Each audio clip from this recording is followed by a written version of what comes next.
ketiga, siapakah yang menggugat kita? Orang-orang pilihan Allah. Siapa yang membenarkan kita? Siapakah yang dapat menghukum kita? Tidak ada orang bisa menuduh kita.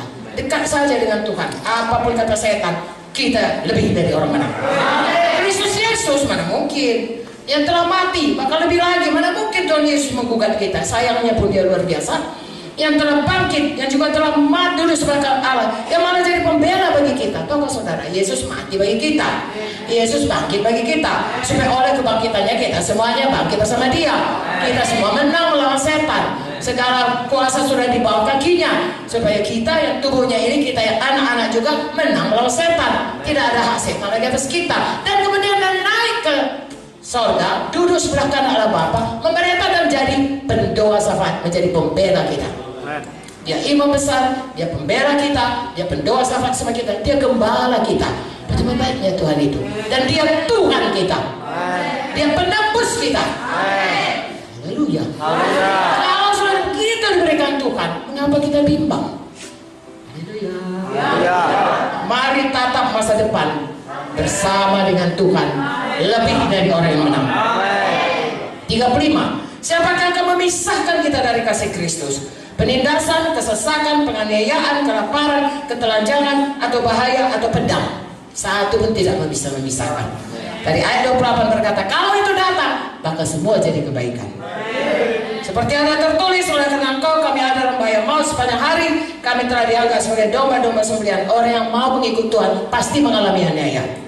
Tidak usah heran saudaraku, tetapi cheer up, sukacita, karena Tuhan sudah menang.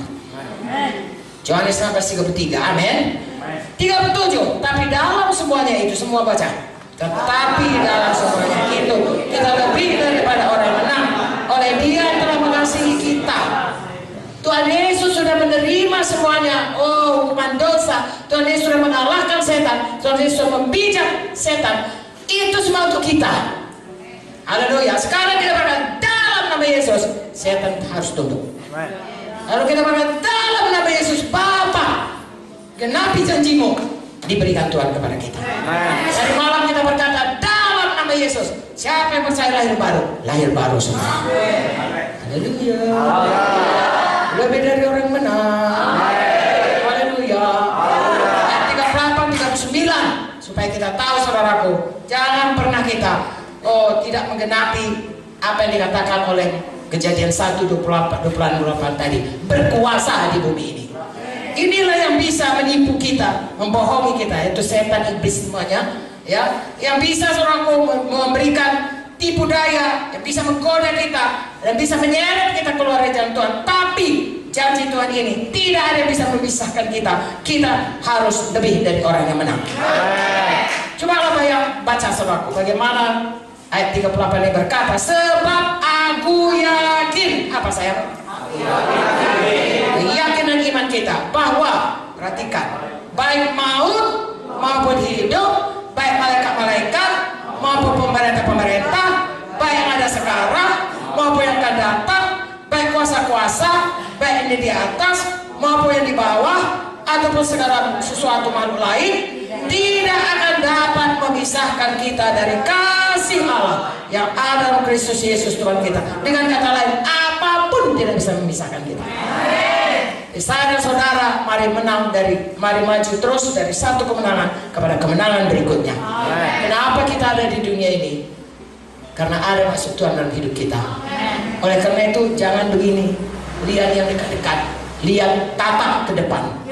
Maksud Tuhan, saya dan saudara harus dikembalikan kepada kemuliaan Tuhan. Pastikan saya dan saudara bukan saja dalam iman, pastikan kita berubah hari lepas hari. Haleluya. Mulai dari saudara yang baru lahir baru sampai kepada saudara yang menjadi hamba Tuhan, ya, dengan jemaatnya begitu banyak, semua kita harus berubah. Haleluya. Saya bertanggung jawab akan hidup saya, saudara bertanggung jawab akan hidup saudara. Mari kita saling menolong. Besi menajamkan besi. Haleluya.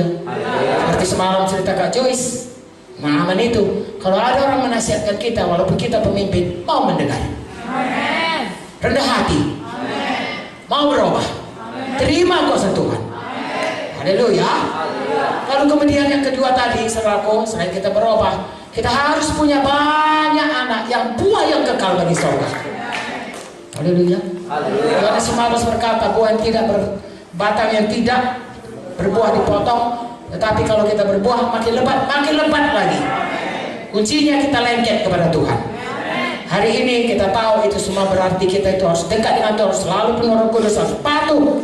Ya, saya selalu katakan 3P. Ya, patuh, percaya, patuh, puji Tuhan, penuh Roh Kudus. Ya, maka akan membawa kita terus lengket dengan Tuhan, membawa kita dekat dengan Tuhan, kenal jalan Tuhan, dan membuat kita selalu berbuah. Berbuah baik dalam buah roh, juga dalam pelayanan. Kita memiliki banyak anak, banyak murid. Haleluya. Selanjutnya berkuasa. Saya dan saudara bukan hanya menginjil berkuasa, hidup kita ini juga lebih dari orang yang menang. Setiap hari kita diperhadapkan pada keadaan-keadaan, ya, di mana kita diperhadapkan, saudaraku, kepada pilihan menang atau kalah, berkat atau kutuk, hidup atau mati. Amin. Selalu pilihan. Tuhan berkata, mengapa gerangan kau pilih kematian? Pilihlah hidup, pilihlah berkat, pilihlah menang, pilihlah berhasil, pilihlah kelimpahan. Tuhan sudah menyediakan itu semua. Haleluya. Tapi itu kehendak kita, kena bebas. Hari ini saya sampaikan ini supaya semua kita, karena ini saudara bermacam-macam ada di sini, ini berlaku bagi kita semua. Semua kita harus berubah. Saya ulangi, mulai kalau kita sudah lahir baru, jiwa-jiwa itu tolong supaya hidupnya berubah. Kemudian kita semuanya harus punya banyak buah kepada Tuhan, buah yang kekal. Yohanes 15:16 berkata, buah yang kekal, yaitu jiwa-jiwa, pelayanan kepada Tuhan. Amin. Lalu kemudian kita semua harus hidup berkuasa, terutama saudaraku, karena yang di dunia ini hanya ada di kuasa Tuhan atau kuasa setan. Kita harus seperti ciptaan Tuhan, kita berkuasa mengalahkan setan. Baik kematian, baik maut, baik ini, baik itu, baik setan manapun, baik yang dulu, baik sekarang, baik akan datang, baik di atas, baik di bawah, manapun itu, lebih dari orang yang menang. Haleluya.